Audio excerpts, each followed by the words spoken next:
panibagong flavor na naman po tayo sa pastillas na siguradong babalik-balikan talaga ito ng mga suki ninyo. Ito yung klaseng kutkuti na siguradong hindi ka talaga magsasawa sa sobrang sarap nito. At ito din yung klaseng negosyo na hindi ka talaga magsasawa sa paggawa nito dahil mabentang mabenta po ang pastillas. Bata man o matanda ay talagang magugustuhan po talaga nila ang pastillas. Dahil sa lasa pa lang nito ay panalong-panalo na talaga. O siya, hindi na po natin papatagalin pa. Sisimulan na po natin ang paggawa ng ating pastillas. So, ang una po natin gagawin ay hihanda muna natin yung ating wrapper. Ito yung ginagamit kong pambalot ng aking pastillas. Ang tawag na pala nito ay water cellophane at mabibili mo lang to sa supermarket. Hanapin mo lang po ito sa My School Supply. Meron nga pala itong mga iba't ibang kulay na pagpipilian kaya ikaw na mamili kung anong gusto mong kulay. So, eto na, tapos nang naigupit ang ating pagbabalutan ng ating pastillas. Dito na naman po tayo sa ating mixing bowl. Sa mixing bowl ay naglagay lang po ako ng isang pack ng milk powder na ang sukat nito ay 840 grams. Sinunod ko na rin po ang isang latang condensed milk na ang flavor nito ay pandan. Ang sukat nga pala ng ating flavored condensed ay 390 grams. Tapos, sinalo-halo ko po hanggang sa mag-will combine ang dalawang ingredients. Mekos-mekos muna bago hihimayin. Gumamit nga pala ako ng gloves dyan dahil kailangan ko nang kakamayin ang aking pastillas. At sa part na yan ay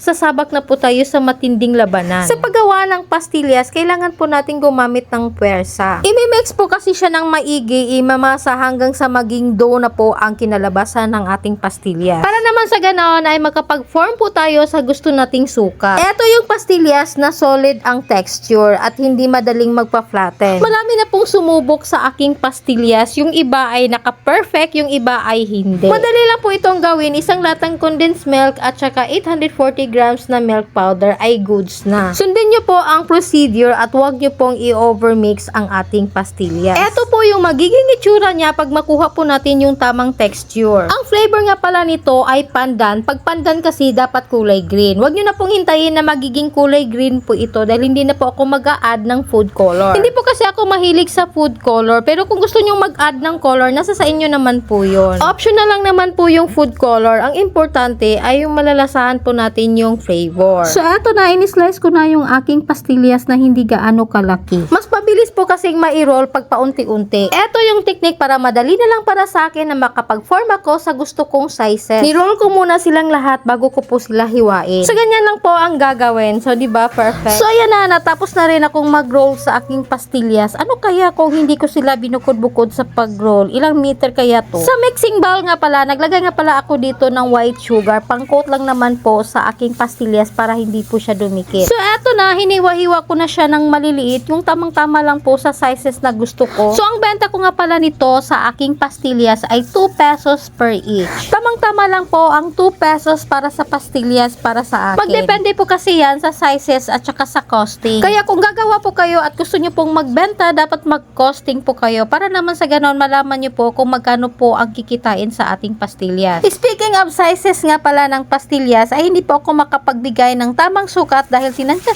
ko lang po ang laki po nito. Ginaya ko lang po ang sizes ng candy na nabibili ko po sa tindahan. So eto na, this is it pansit. Eto na po yung final look ng aking pastillas. So eto na po, sa halagang 2 pesos ay makakatikim ka ng pinakamasarap na pastillas na ang flavor ay pandan. So ngayon, pag-uusapan na po natin ang puhunan ng ating pastillas kung magkano ba ang nagastos ko sa aking pastillas na pandan flavor. Gumastos lang naman po ako sa halagang 365 pesos. Ang presyo po ng milk powder na ginamit ko ay nagkakalaga po yan ng 275 pesos. And then sa flavored condensed naman po na pandan flavor ay nagkakalaga po yan ng 60 pesos. And then sa wrapper naman po na pinagbabalutan po ng ating pastillas ay nagkakalaga po yan ng 10 pesos. Sa white sugar naman po ay gumamit lang po ako ng 1/4 kilo. So nagkakalaga po yan ng 20 pesos. So ang total costing po ng aking pastillas ay nagkakalaga po yan ng 365 pesos.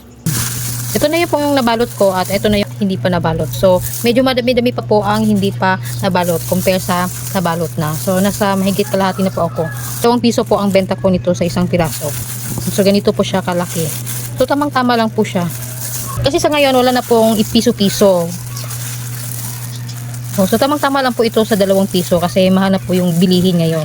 So, goods na po ito nga ibenta nyo po sa 2 piso isang piraso. So, eto na, natapos na rin at bibilangin na po natin kung magkano ang pwedeng kikitain sa ating pastillas. Ang kikitain nga pala ng ating pastillas ay magdepende po yan kung gaano karami ang ating nagawa. Kaya kung nakagawa po kayo ng pastillas at umabot po sa 350 plus ay nakuha nyo po ang standard sizes ng aking pastillas. So, nakagawa nga pala ako sa isang batch ng 356 pieces. Pag mabenta po ay nasa 712 pesos. So, kumita po ako sa halagang 347 pesos. Basta magsipag lang ay talagang kikita ka talaga. O siya, hanggang dito na lang yung aking video. Sana nagustuhan nyo po ang aking business ideas. At sana may natutunan po kayo sa video kong ito. At kung ikaw ay bago ka pa lang sa aking channel, huwag nyo pong kalimutan na pindutin ang subscribe button, hit the notification bell para lagi po kayong updated sa mga videos na aking i-upload. At kung ikaw ay may mga katanungan, huwag nyo pong kalimutan na mag-comment po kayo sa baba para naman sa ganon ay masagot ko po yung mga tanong ninyo sa susunod na araw. So that's it for today's video. Thank you for watching. Bye bye!